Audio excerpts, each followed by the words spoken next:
The 2000s feel like they were just yesterday. Low-rise jeans, flip phones, MySpace top 8 drama, and waiting 3 hours to download a single song. It was simpler. It was better. Right? Wrong. The 2000s were actually a fever dream of problematic decisions, corporate greed, and technological horror shows that we've collectively repressed. Get ready to have your rose-tinted glasses absolutely shattered, because I'm Mike with List 25, and these are 25 facts about the 2000s that will ruin your nostalgia. 25.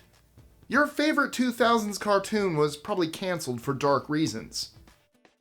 Shows like Invader Zim, Clone High, and Mission Hill didn't get canceled because people stopped watching. They were canceled because advertisers thought they were too weird for kids. Networks pumped the brakes on creativity in the name of commercial safety, snuffing out some of the most original and boundary-pushing shows on TV. The irony is that the audiences actually loved this weirdness. Fans became cult followings. Memes and conventions kept these worlds alive long after they disappeared from the airwaves. Yet, the executives' cautious approach meant that the ideas never got the chance to fully develop, mature, or influence mainstream culture. It's a reminder that sometimes the weirdest ideas aren't rejected by audiences. Instead, they're killed before they even get the chance to shine. 24. Downloading music actually destroyed musicians' careers. While we celebrated free music, the reality of Napster, Limewire, and other early file-sharing platforms was harsher than most realized. Album sales plummeted by nearly 50%, causing record labels to collapse and leave thousands of session musicians, producers, and independent artists without work. It's easy to think we were sticking it to the music industry, but the truth is we mostly hurt the people making the music we loved. The era may have reshaped the industry, but the cost was always carried by the creatives behind the songs. 23. Your favorite 2000s teen stars were being exploited. The 2000s were a decade obsessed with youth, fame, and instant stardom. TV shows, movies, and pop music created teen idols almost overnight, placing enormous pressure on young performers to maintain perfect images. One thing we failed to see is that rising stars like Lindsay Lohan, Amanda Bynes, Britney Spears, and so many others weren't just going crazy, they were the result of an industry that exploited minors, making them work 16-hour days, controlling their bodies and images, and offering virtually no mental health support. The meltdowns weren't shocking, as they were predictable outcomes of a system built to profit from young talent while ignoring their well-being. 22. AIM away messages were digital cries for help. Looking back at AOL Instant Messenger culture, all those melodramatic song lyrics and passive-aggressive away messages we used to laugh at, they were often cries for real help, genuine expressions of teen depression, anxiety, and loneliness. At the time, nobody addressed them because the default response was, that's just how kids are. What feels nostalgic now will make us realize that some of those digital rants were real people silently struggling, trying to be heard in a world that didn't always listen. 21. That hip, low-rise jean trend caused eating disorders. Let's not forget how fashion wasn't just about clothing back then. Every magazine cover, red carpet appearance, and TV spotlight told young women what their bodies should look like and what was considered desirable. The low-rise jean craze of the 2000s is the perfect example for this.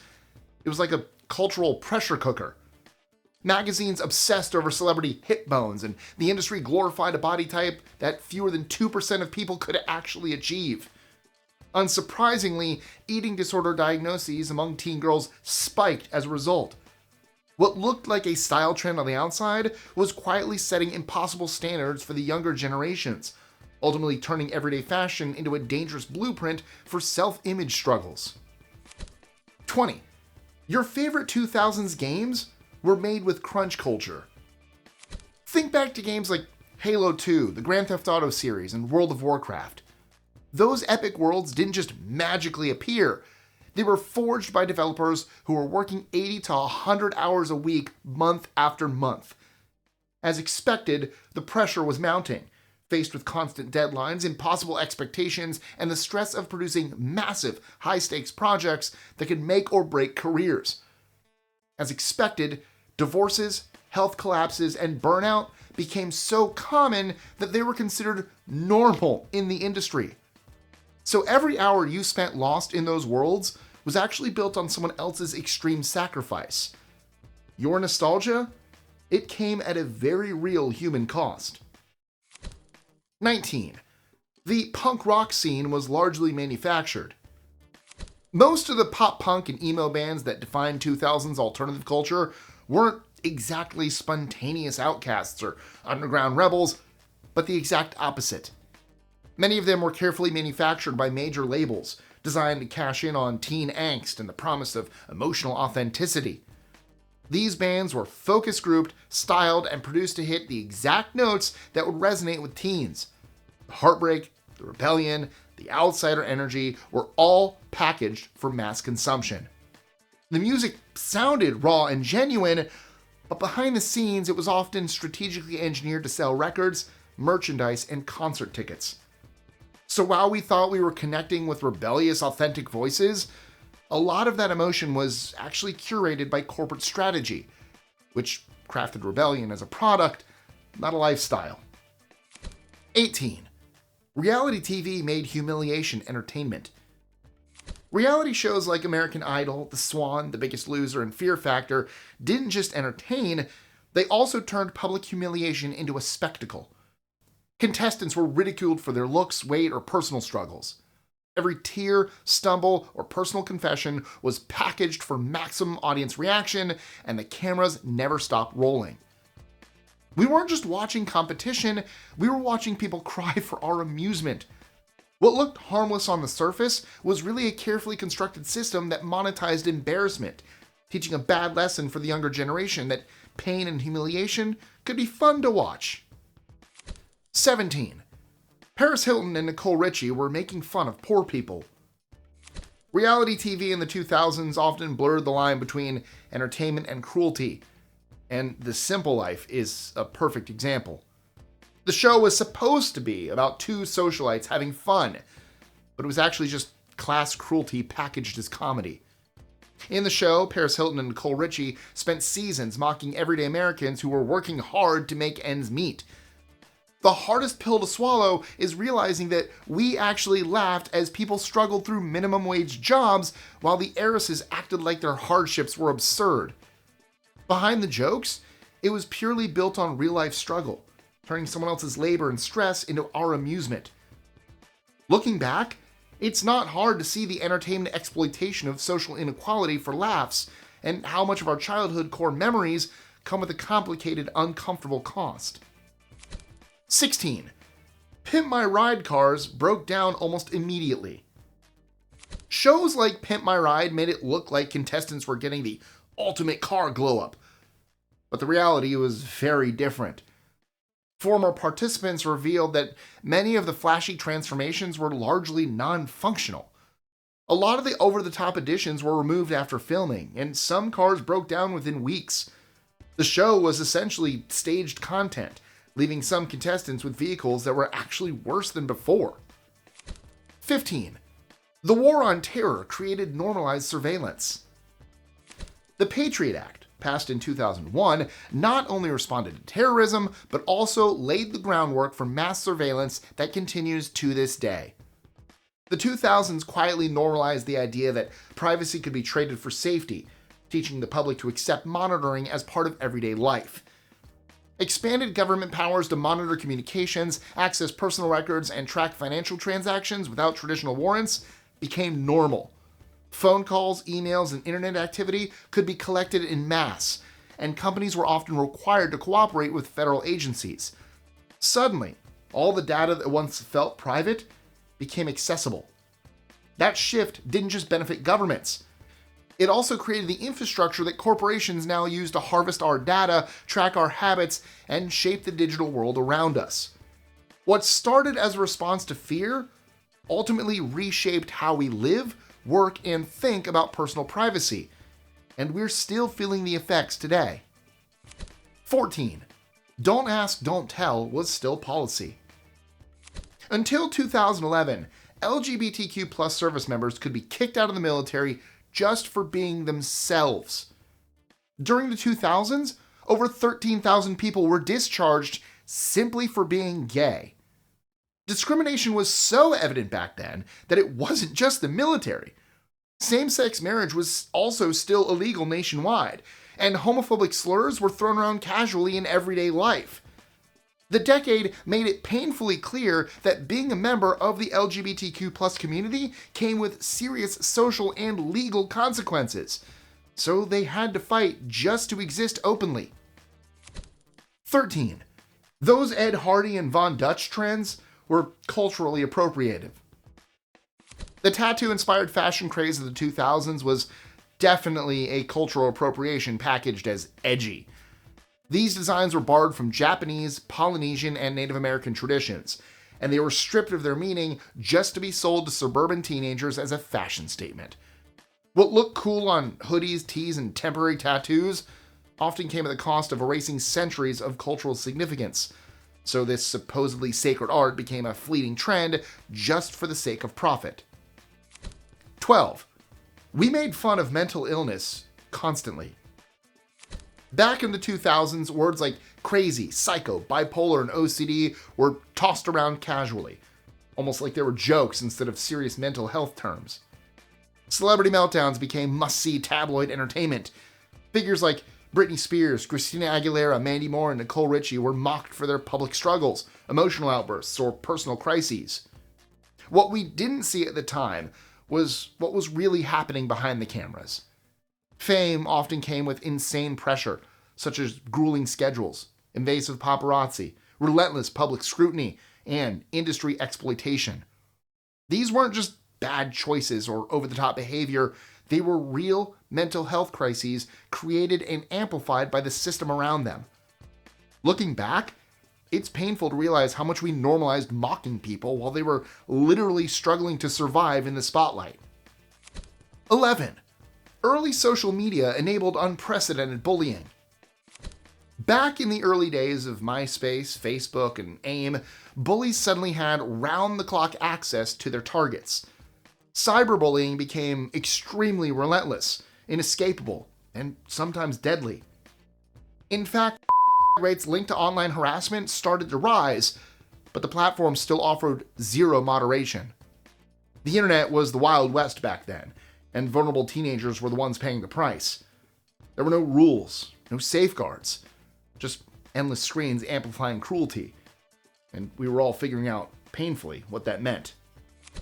10. Your Limewire downloads gave you viruses, and worse.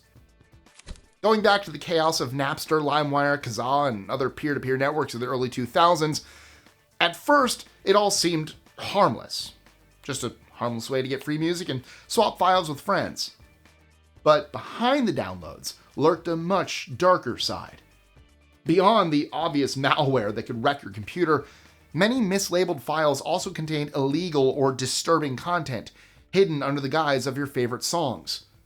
FBI investigations later revealed just how rampant it was. These networks were riddled with things no one should have been downloading, from graphic content to copyrighted material. And the worst part? There was almost no way to tell what you were actually getting before hitting download. Chances are, you probably grabbed a few files you definitely shouldn't have. 9. The housing bubble was inflating the entire time. The so-called prosperity of the 2000s wasn't as solid as it looked. Banks were handing out subprime mortgages to people who couldn't realistically afford them, inflating a housing bubble that was destined to burst. For years, it looked like everyone was winning.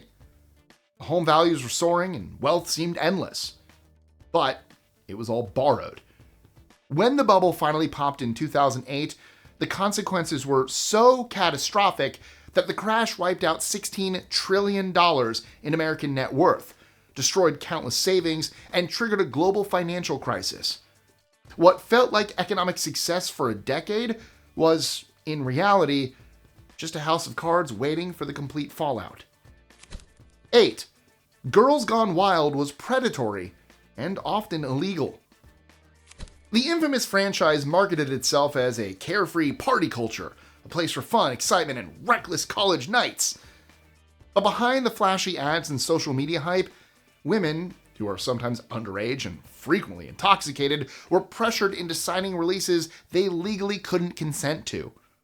They were often made to participate in ways that exploited their vulnerability while the company reaped massive profits. Lawsuits later revealed coercive tactics, manipulation, and outright exploitation at the core of the operation. What had been celebrated in pop culture as wild fun or a rite of passage was, in truth, a form of predation. The whole situation exposed how entertainment and profit can mask serious harm, turning what seemed like harmless partying into a system that abused trust, legality, and safety.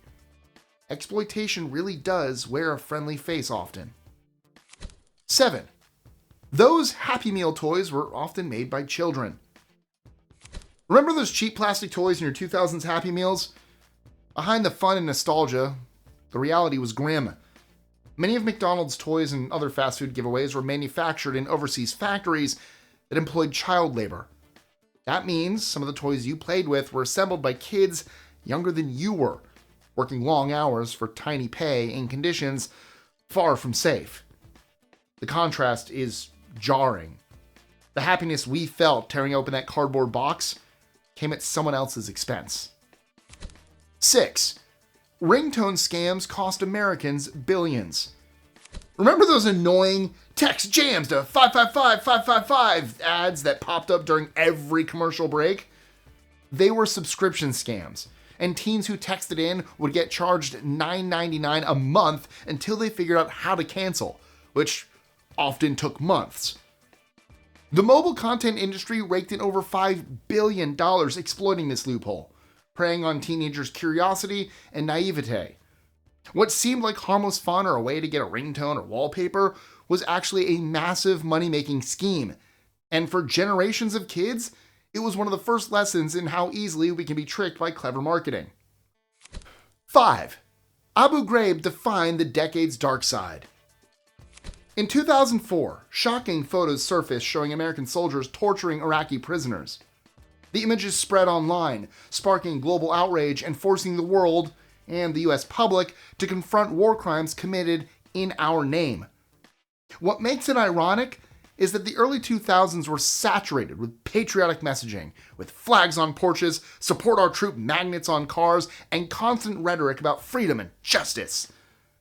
Then suddenly, those ideals collided with photographic evidence of cruelty, power abuse, and systemic failure. The decade's sense of national pride suddenly had a very human, very disturbing cost attached to it. 4.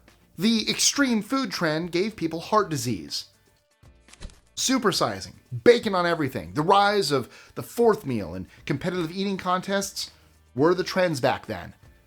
But more than that, they were also cultural celebrations of excess in the 2000s. Fast food glorified indulgence, and every gut-busting meal was framed as a victory. We laughed, cheered, and called heart disease epic food wins. Over time, that normalization of constant overconsumption helped shape habits that stuck. Cheap, hyper-processed food became the default, portion sizes ballooned, and marketing blurred the line between celebration and everyday eating. The consequences weren't just waistlines expanding. That decade's obsession with over-the-top eating helped fuel the obesity epidemic we face today, which now affects 42% of Americans. What felt like fun, carefree indulgence back then had a real, lasting impact on public health and our relationship with food. 3. Your favorite sitcoms were incredibly problematic. Go back and rewatch shows like Friends, How I Met Your Mother, or 2.5 Men, and it hits differently. What passed for humor back then was constantly fat-shaming, casually homophobic, and full of toxic relationship dynamics. Jokes that once got laughs now feel uncomfortable and even cruel. The comedy of the 2000s often relied on putting people down, and watching it today makes us reflect how much our culture's sense of humor has thankfully evolved. Sometimes rewatching those episodes today doesn't just spark nostalgia, but also forces us to reckon with how entertainment once reinforced stereotypes and cruelty, and how far conversations about respect, identity, and relationships have moved since then. 2. The thin brow trend permanently damaged follicles. The 2000s, a decade of dramatic beauty trends. And nothing screamed fashion emergency quite like thin eyebrows. Millions of women meticulously plucked, waxed, and shaved their eyebrows to fit the era's signature ultra-thin, high-arch style. Tutorials, celebrity photos, and glossy magazines told everyone this was the ideal look. For many, the damage was permanent. Overplucking meant hairs never fully grew back, leaving a generation with forever altered faces, all in service of a trend that lasted less than a decade. 1. The 2000s only ended 15 years ago, but you're already nostalgic. The darkest part of 2000s nostalgia is that it shows just how easily we romanticize the past. Sure, we remember the pop culture, the music, the fashion, the good old days. But the reality was far harsher, with war, economic collapse, systemic exploitation, and cruelty baked into everyday life. And yet, we look back fondly.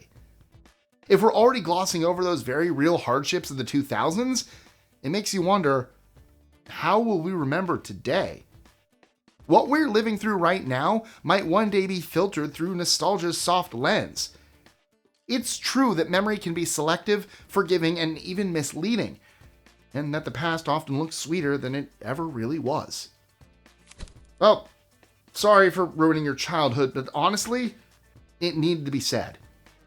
If you're still recovering, that subscribe button is right there. Check out our related video on 25 things that were cool in the 2000s but cringe now. And if you know someone who still defends Von Dutch hats, send them this video immediately. Thank you guys so much. And as always, like, share, comment, subscribe, hit the notification bell like I just said. Let me know when you were born. Did you live through the 2000s?